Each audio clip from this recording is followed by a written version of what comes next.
What's that? Ligamentum teri. How about that? Falciform ligament. Left triangular ligament. Right lobe, left lobe. Okay, caudate lobe, quadrate lobe, gallbladder. What's this right here? Cystic duct. And then you it gets hard to figure out. You're probably got the tail end of the common bile duct, or who knows what that is in there. Okay, and you know I like these old pictures. But this is the region around the porta hepatis, okay, where all the tubes go in and out of the liver. And we will see that with the liver, the tubes always come in threes. You always have a bile duct, an artery, and a portal vein. Okay. So we see portal vein, hepatic artery proper, and bile duct.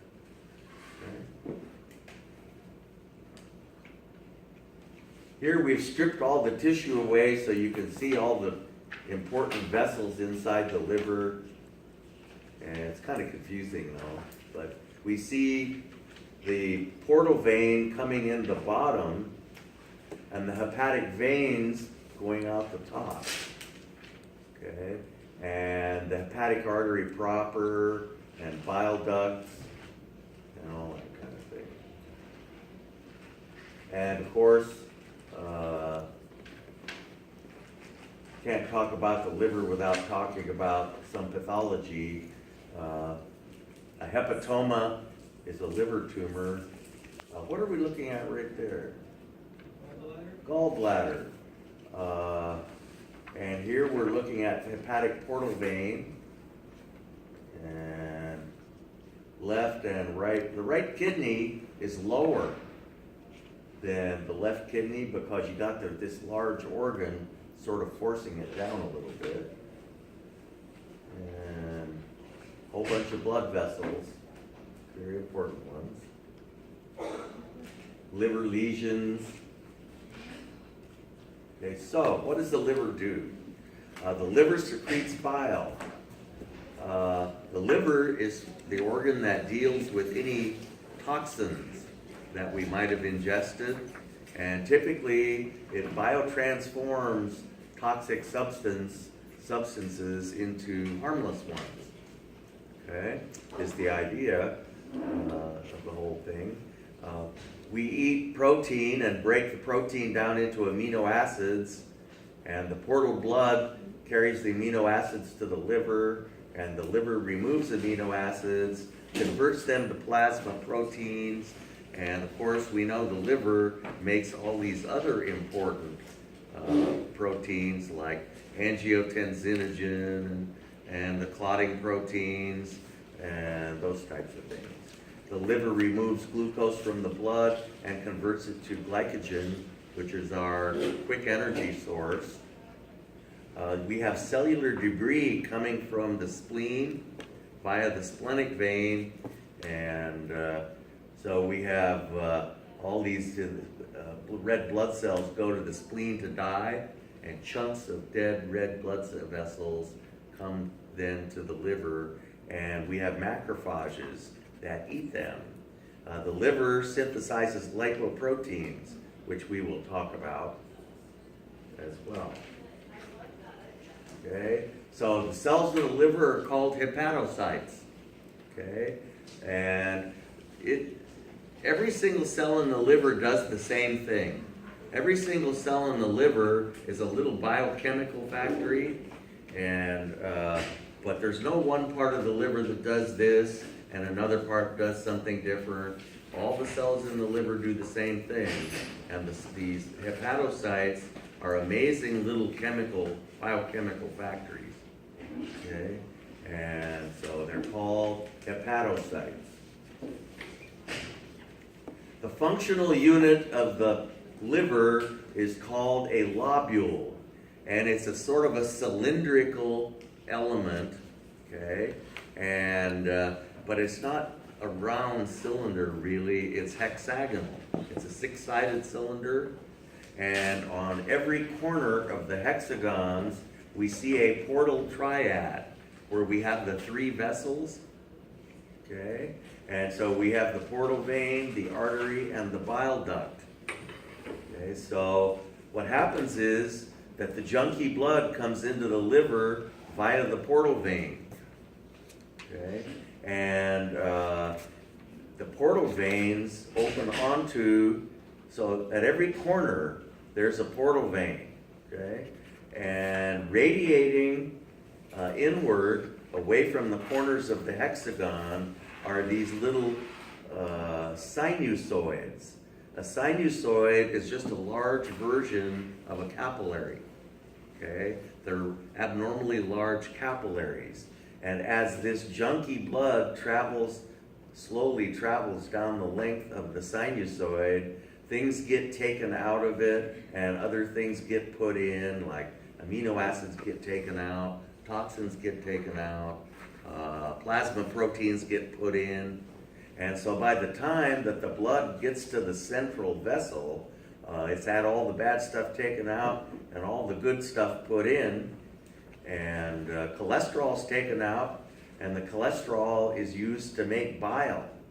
And so we have little bile ducts running back in the opposite directions. They're not shown very well in this picture. So we have the portal blood running inward and bile running outward. Okay, so in the central vein, we have the good blood, which is now ready to be mixed with all the rest of the blood of the body. And so the portal blood comes in the bottom and the good blood goes out the top. And this vein eventually emerges to become a hepatic vein. And you know the hepatic vein carry the good blood out the top of the liver. The hepatic portal vein carries the junky blood in the bottom. And so that blood percolates up through all of these lobules and has all this stuff done to it. Okay, and there you see a histological view, a slice through one of these lobules with the central vein in the middle. Okay, these sinusoids are specialized capillaries. They're widened, and macrophages live in them that eat junk out of the junky blood. This blood is coming from the intestines and the spleen and contained via all those veins that confluence to form the hepatic portal vein, and so it has to have a lot of stuff taken out of it. Hepatocytes line the sinusoid, and the hepatocytes remove toxins and add other things like plasma proteins to the blood. All liver functions are carried out as portal blood passes through the sinusoid. And if you understand how a sinusoid works, you understand how the liver works. Okay, here's another picture of a lobule showing a portal triad at each corner. So at the porta hepatis, where all the tubes go in and out of the liver, you have three major vessel tubes going in, and they just subdivide into ever smaller vessels, but they always run in threes. You always have an artery, a hepatic vein, and a bile duct. Okay, the so-called portal triads. And so you see the portal blood traveling towards the center of the lobule in this little sinusoid, and the hepatocytes line the sinusoid, remove bad stuff, put in good stuff, and bile is made using components from this portal blood, and the bile travels the other direction. The portal blood travels towards the center, and the bile travels away from the center and flows into the little bile duct. And eventually you have one major bile duct leaving the liver that eventually empties into the gallbladder. Okay, because if the sphincter of Oddi is closed, it just backs up into the gallbladder. So you see all these little lobules. Okay, Vessels in the liver always come in threes. A portal triad consists of a portal vein, a bile duct, and a hepatic artery.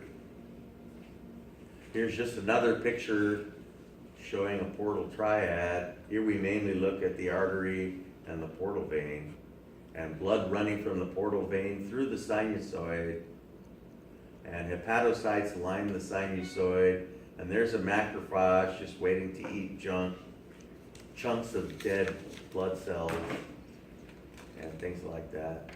And hepatocytes take bad stuff out and put good stuff in. Finally, when the blood gets over here, it's had all the stuff done to it, and the liver's done with it. Okay. So you might imagine that the blood moves rather slowly through this system. Okay, bile. So let's talk about bile a little bit. This isn't a very good picture of emulsification. This is a better picture. An emulsifier, lots of different substances are used as emulsifiers. Basically, they're phospholipids. Okay, and a phospholipid has an ion at one end, which is highly polar, and then it has two long nonpolar hydrocarbon tails.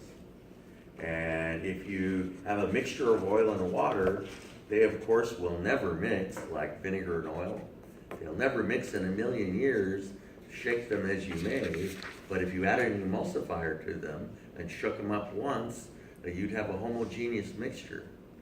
And what happens is that the emulsifier embeds its tails into its nonpolar hydrocarbon tails are attracted to small droplets of fat or lipid, and so the tails are embedded in the fat droplet, and on the surface we have ions.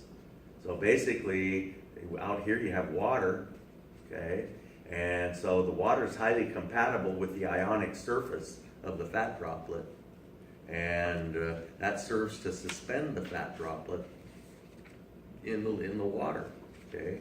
So if you had vinegar and oil and added an emulsifier, you'd get some of this Italian dressing that you see, that it has vinegar and oil in it, but somehow it's a homogeneous mixture, as in homogenized milk. Homogeneous just means uniform, okay? And so you have all these microscopic droplets that are coated with emulsifier, okay? And that makes the little fat droplets repel each other, and there's water in between them, and it creates quite a stable suspension of these little fat droplets. And now that you break the fat down into zillions of little droplets, there's a whole lot more surface area that digestive enzymes, the lipase, can work on. Okay? And that's pretty hard. There's not much surface area in one great big blob of fat. But if you break it down into a million little droplets, that's a whole lot more surface area per weight. And that's how we digest fat, is to emulsify it first. And that's the function of bile. And it's the bile salts that are examples of amphipathic molecules, molecules that are polar at one end and nonpolar at the other end. If you have a molecule that's amphipathic, it'll make a good emulsifier. So when the milk comes out of the cow, they add an emulsifier and agitate it, and you got homogenized milk. Okay? Same sort of thing. So that is how they make many food products, like all these dressings, ranch and Thousand Island and blue cheese dressing, that have quite a bit of fat in them, but they're in emulsion. See, so because we think that that's more palatable and more attractive. You've seen that peanut butter that is a natural peanut butter that has the peanut oil floating on the top, and you're supposed to mix it up. It doesn't look as appetizing, but they didn't add an emulsifier to it. See, the normal peanut butter that we're used to looking at, they do one of two things.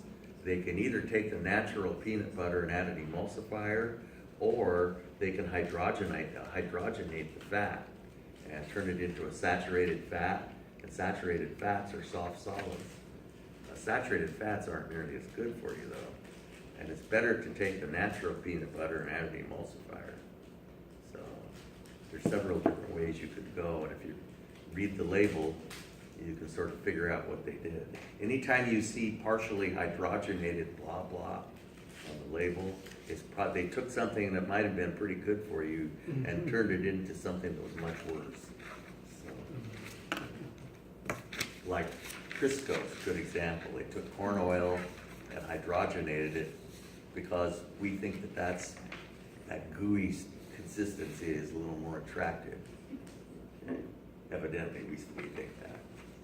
Okay. And so these bile salts are polar at one end, and typically this hydrogen gets pulled off, and so you have an ion on one end, and then you have this steroid hydrocarbon at the other end, which is very nonpolar. These are examples of a couple of different bile salts, and if you may recognize that this has a ring system that's very similar. It's a steroid, and all steroids in our body are made from cholesterol. We make bile salts from cholesterol. So we need cholesterol to make certain things, and so we need a little bit of it. It's not all bad. You just don't want to have a whole lot of it. So emulsifiers are amphipathic molecules. You should know what an amphipathic molecule is. Okay, and so that's how they work. That's a good picture. So we've looked at this list of the different lipids about 1 million times. And what's the only thing that those things have in common? They're all quite different from each other. Nonpolar. They're all nonpolar, yeah. So they all dissolve in each other. So if you extract the nonpolar components of tissue, you'll wind up with the lipids. And typically what they'll do is they'll take tissue and mix it with a nonpolar solvent and filter it, and the nonpolar solvent runs through the filter carrying dissolved lipids. Then they evaporate the nonpolar solvent, and you're left with an oil that consists of these things. All the lipids dissolved in each other. Okay? So bile salts are made from cholesterol. There's cholesterol, and here's some other important steroids: cortisol and testosterone and estrogen. But bile salts are also steroids. Okay, and so here are the different components of bile.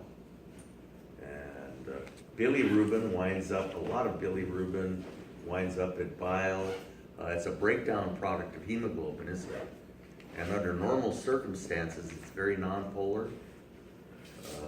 It's this yellow nonpolar substance, and the way we get rid of it is to attach a polar substance. The liver attaches a polar molecule to it, typically glucuronic acid, something close to glucose, and that makes it a lot more polar so the kidneys can eliminate it.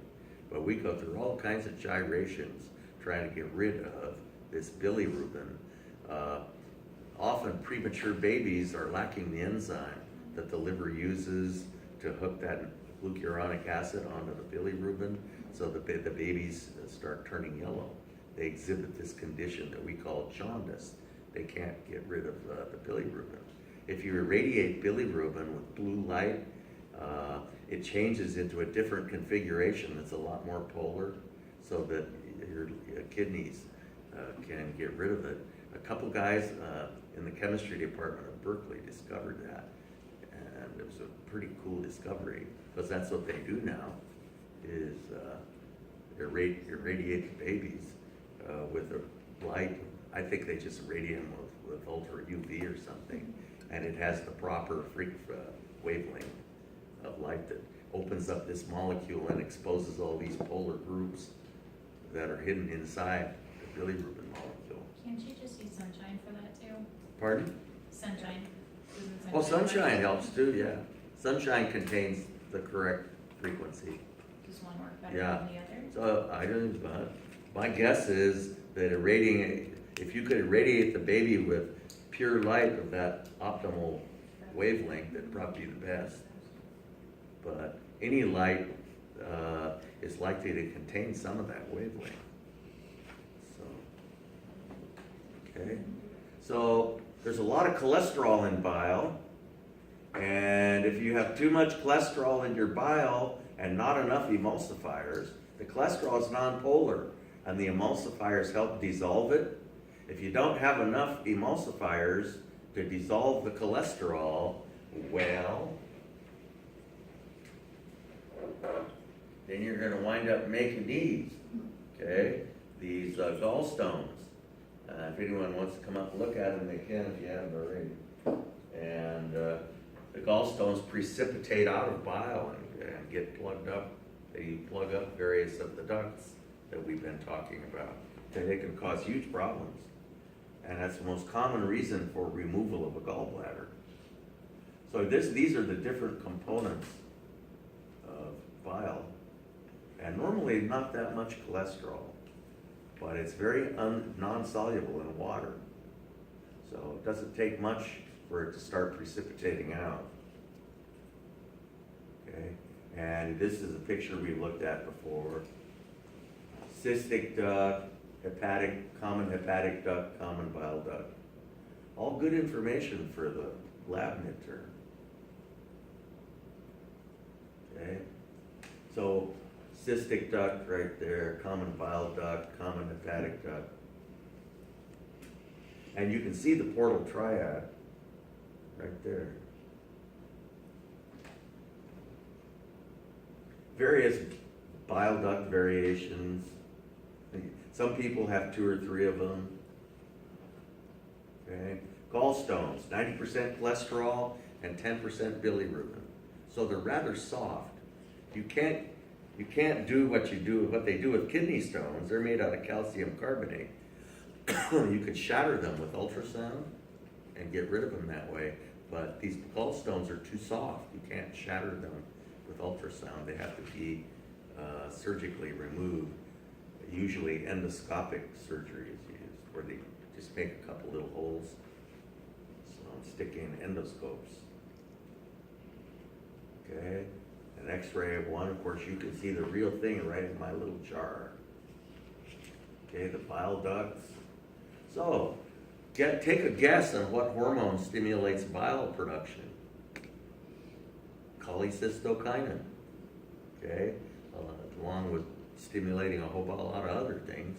And so stimulates bile production, stimulates contraction of the gallbladder, stimulates the opening of sphincter rodi, causes the pancreas to make pancreatic enzymes.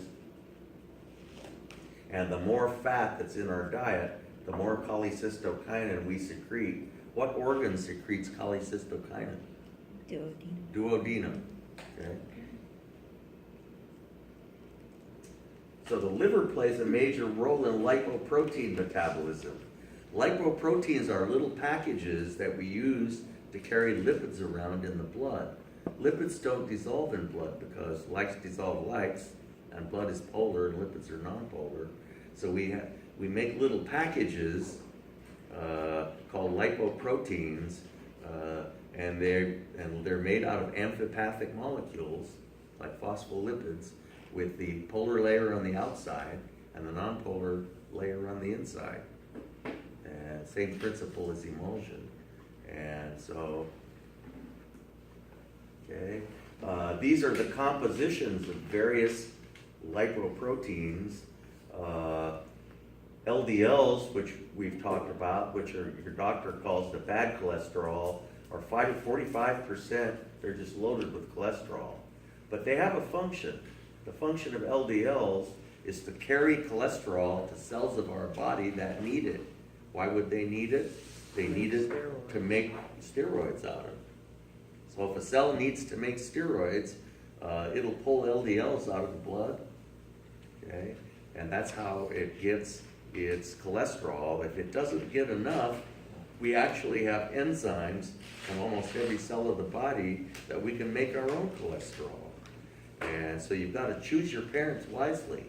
If you inherit, if your genetic makeup is such that you make a lot of cholesterol, you will have not good numbers, cholesterol numbers, And there's not much you can do in the way of diet, weight loss, and exercise.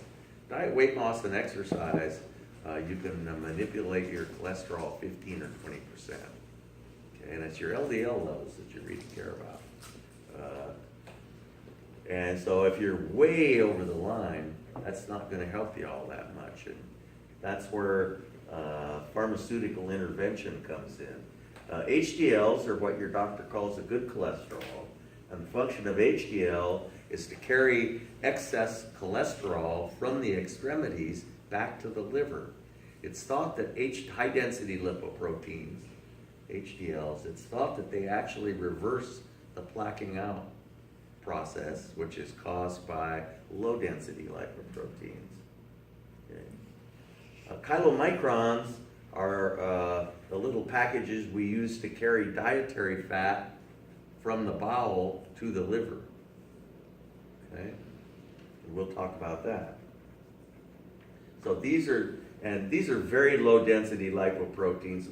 They evolve into LDLs, but these three are the important ones, particularly these two. Okay. So chylomicrons carry dietary lipids from the gut to the liver. LDLs carry cholesterol to cells which need it. I've got a quiz question on every one of these. So what the functions of these various lipoproteins are. Really good stuff to know. Good nursing information. So here we see a diagram. The people that did this drawing in this particular article won the Nobel Prize for that work. And basically the outside, you've heard us talk about a lipid bilayer. The outside of an LDL is a lipid monolayer, where you've got these amphipathic molecules with the nonpolar end pointing inward and the polar end pointing outward, so that the surface is highly polar, so that it will dissolve in blood. And the inside of it is just a seething mass of cholesterol molecules. Okay. On the top of it, we have a protein and remember, proteins have very exotic, specific shapes, and the function of this protein is to plug into an LDL receptor. And the idea is that an LDL receptor will only grab onto an LDL. So this is like a little plug that plugs into an LDL receptor, so that when a cell of our body needs cholesterol, it sticks out an LDL receptor and trolls for LDLs. And when an LDL attaches to the LDL receptor, it sucks it in, and the LDL then gets sucked into the inside of the cell and broken open, and so the cell then uses the cholesterol to make whatever it wants to make. The cholesterol is hooked onto a saturated fatty acid called palmitic acid, and it's the reason why they say that saturated fats are not good for you. It's really just palmitic acid that's not good for you specifically. Most saturated fats contain lots of palmitic acid.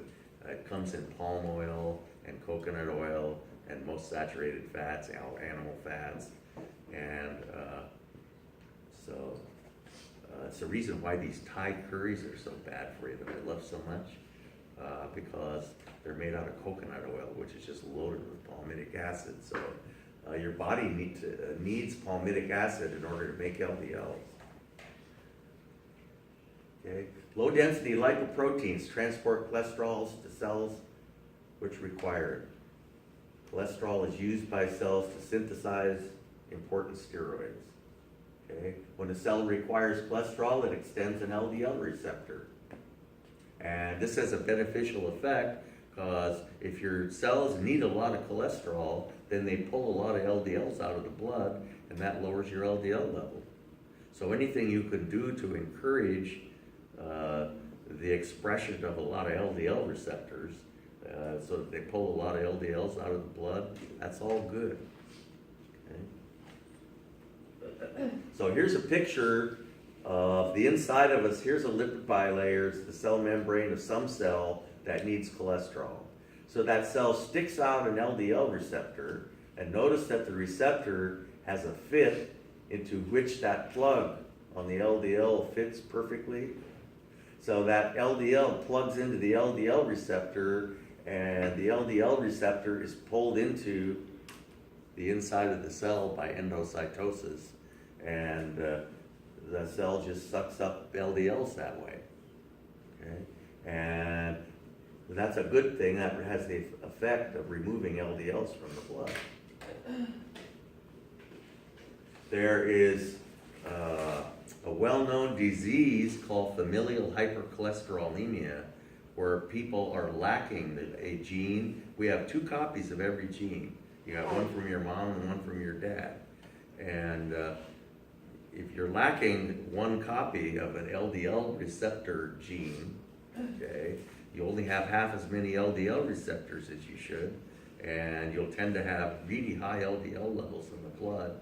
And these are the people, before the statin drugs came along, these were the people that were dying at age 38 or 40 of heart attacks. And normally, the normal scenario is you're only lacking 1 copy, because if you're lacking both copies, typically you die as a baby of a massive coronary. You don't ever live long enough, you know, for anybody to find out about you. When I was down in Tucson, I met this gal from Australia, and the University of Arizona had imported her to study because she had the homozygous form, where she had no copies of the LDL receptor gene, and they were trying to figure out why she was still alive. She'd had 4 major bypass operations, and had no veins in her legs anymore. And if she started walking very fast, she would have angina, just walking down the street. But yet she was still alive. She was probably 40, I don't know. And she heard me telling my mom about this disease, and said, well, I have it.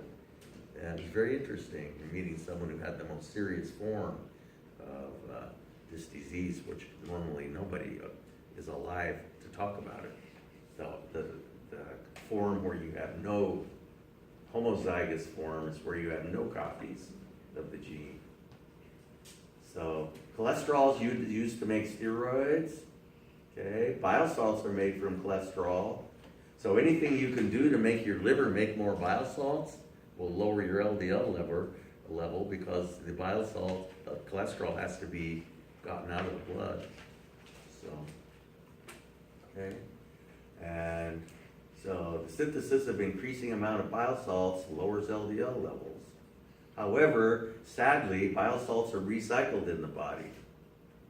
Okay, and so the bile salts pass out into the blood,